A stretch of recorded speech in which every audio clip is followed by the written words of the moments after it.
La religión egipcia era un complejo sistema de creencias politeístas y rituales que formaban parte integral de la sociedad egipcia antigua. Se centraba en la interacción de los egipcios con varias deidades, quienes se creían en control de las fuerzas y elementos de la naturaleza. Las prácticas de la religión egipcia eran esfuerzos para proveer a los dioses y ganar su favor. La práctica formal religiosa se centró en el faraón, rey de Egipto, quien se creía poseía un poder divino por virtud de su posición y linaje, reencarnando en el momento de su coronación el espíritu o Ka del dios Horus. Este actuaba como intermediario entre su gente y los dioses, y estaba obligado a sostener o alimentar a los dioses a través de rituales y ofrendas para que mantuvieran el orden universal. El Estado dedicaba gran cantidad de recursos para los rituales y la construcción de templos. Los individuos podían interactuar con los dioses para sus propios propósitos, apelando por su ayuda a través del rezo o hacerlos actuar a través de la magia.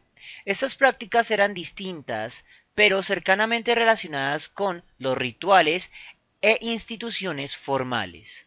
La tradición popular religiosa creció de manera prominente en el curso de la historia egipcia mientras el estatus del faraón declinaba. Otro aspecto importante era la creencia en el más allá y las prácticas funerarias.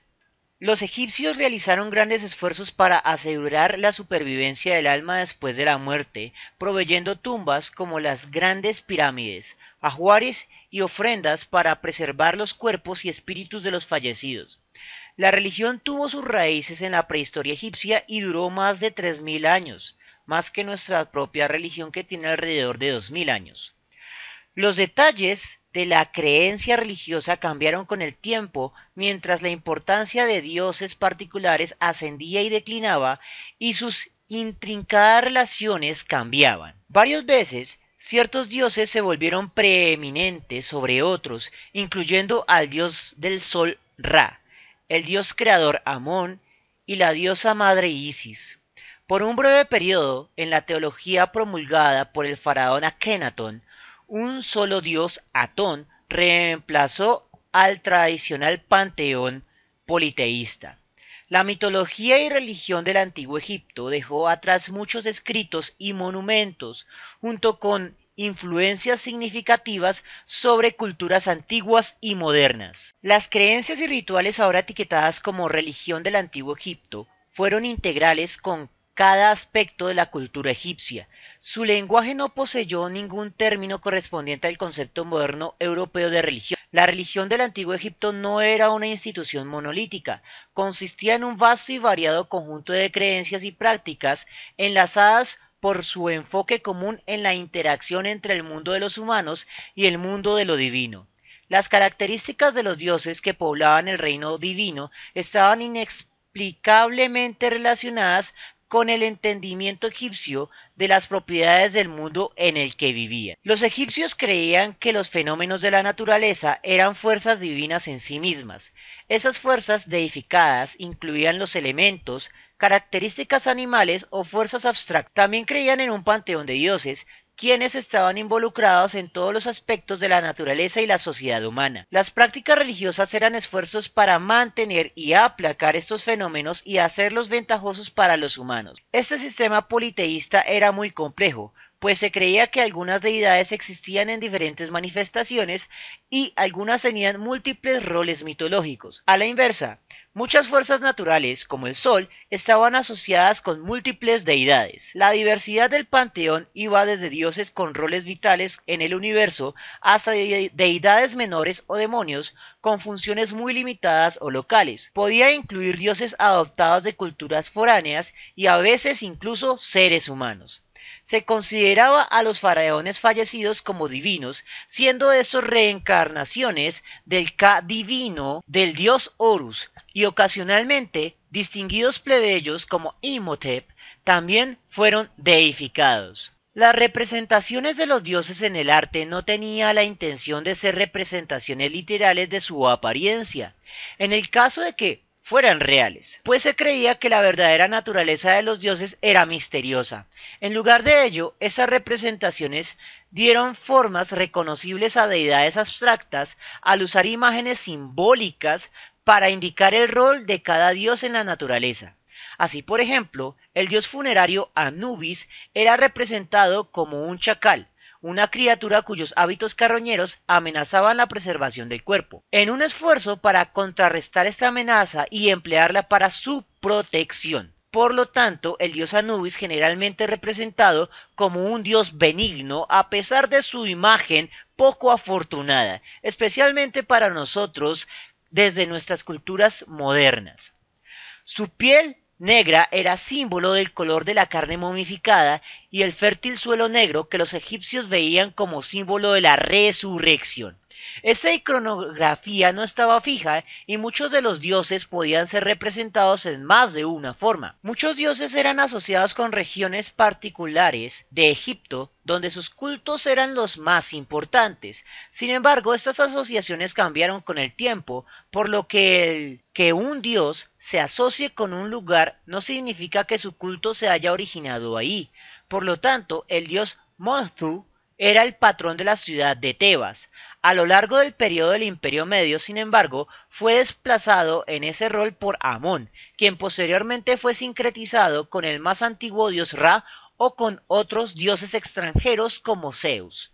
La popularidad nacional e importancia de dioses individuales fluctuó en una manera similar. Los dioses egipcios tenían interrelaciones complejas que en parte reflejaba la interacción de las fuerzas que representaban. Los egipcios a menudo agrupaban dioses para reflejar estas relaciones. Algunos grupos de deidades eran de tamaño intermedio y estaban relacionadas por sus funciones similares. Estos a menudo consistían en deidades menores con poca identidad individual. Otras combinaciones relacionaban deidades independientes basadas en el significado simbólico de los números en la mitología egipcia. Por lo tanto, pares de deidades usualmente representan la dualidad de fenómenos opuestos.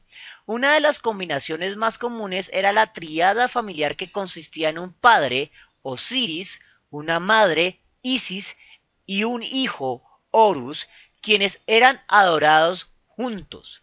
Algunos grupos tenían importancia superior. Uno de tales grupos era la Enéada, el cual reunía 9 deidades en un sistema teológico que involucraba las áreas mitológicas de la creación, Ra, reinado, Horus, y vida después de la muerte, Osiris. Las relaciones entre las deidades también podían ser expresadas en el proceso de sincretismo, en el cual dos o más diferentes dioses se enlazaban para formar una deidad compuesta. Este proceso era un reconocimiento de la presencia de un dios en otro, cuando el segundo dios tomó un rol que pertenecía al primero. Estos enlaces entre deidades eran fluidos y no representaban la función permanente de dos dioses en uno. Por lo tanto, algunos dioses podían desarrollar múltiples conexiones sincréticas. A veces el sincretismo cambiaba deidades con características similares. En otras ocasiones, se unían dioses de diferentes naturalezas, como cuando Amón, el dios del poder escondido, estuvo relacionado con Ra, el dios del sol. El dios resultante, Amon-Ra, unió el poder que permanecía detrás de todas las cosas con la gran fuerza visible de la naturaleza, el sol. A muchas deidades se les podía dar epítetos que parecían indicar que eran más grandes que cualquier otro dios, sugiriendo algún tipo de unidad más allá de la multitud de las fuerzas naturales. En particular, esto es verdad para algunos dioses a quienes, en varias ocasiones en la historia, se les dio suprema importancia en la religión egipcia.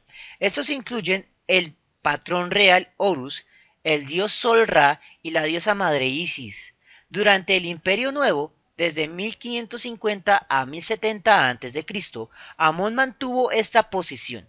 La teología de este periodo describe con particular detalle la presencia de Amón reinando sobre todas las cosas, así que él, más que cualquier otra deidad, encarnó el poder de lo divino que todo lo abarca. Debido a declaraciones teológicas como esta, muchos antiguos egiptólogos, como Siegfried Morens, creían que bajo las tradiciones politeístas de la religión egipcia había una creciente creencia de unidad de lo divino, moviéndose hacia el monoteísmo. A veces, en la literatura egipcia, Dios no es asignado a una deidad específica, lo que pareciera respaldar este punto de vista.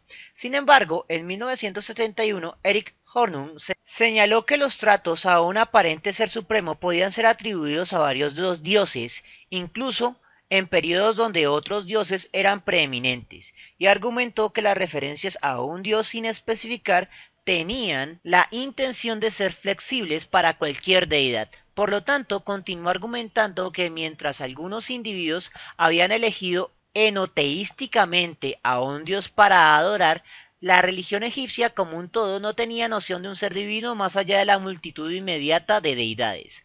Aún así, el debate no terminó. Jan Assmann y James Allen han desde entonces afirmado que los egipcios en cierto grado reconocían a una fuerza divina singular. En el punto de vista de Allen, la noción de una deidad subyacente de lo divino coexistió inclusivamente con la tradición politeísta. Es posible que solo los teólogos egipcios reconocieran completamente esta unidad subyacente, pero también es posible que los egipcios ordinarios identificaran a la fuerza divina singular con un solo dios en situaciones particulares. Lo más probable es que aun cuando los teólogos y sacerdotes tuvieran la noción de unidad, el pueblo llano estuviera más atado a deidades menores, del mismo modo que en el actual cristianismo el pueblo llano prefiere pedir la intercesión de los santos. Durante el Imperio Nuevo, el faraón Akenatón abolió el culto oficial a otros dioses en favor del disco solar Atón. Esto es a menudo visto como el primer vistazo al verdadero monoteísmo en la historia, aunque los detalles de la teología atonista siguen siendo poco claros y la sugerencia de que era monoteísta está en disputa. La exclusión de todos excepto un dios del culto era una desviación radical de la tradición egipcia, y algunos ven a Akenatón como un practicante de la monolatría más que el monoteísmo, pues no negó activamente la existencia de otros dioses, simplemente se abstuvo de adorar a otros dioses que no fueran Atón. Bajo los sucesores de Akenatón, Egipcio regresó a su tradicional religión, y Akenatón mismo fue denostado como hereje.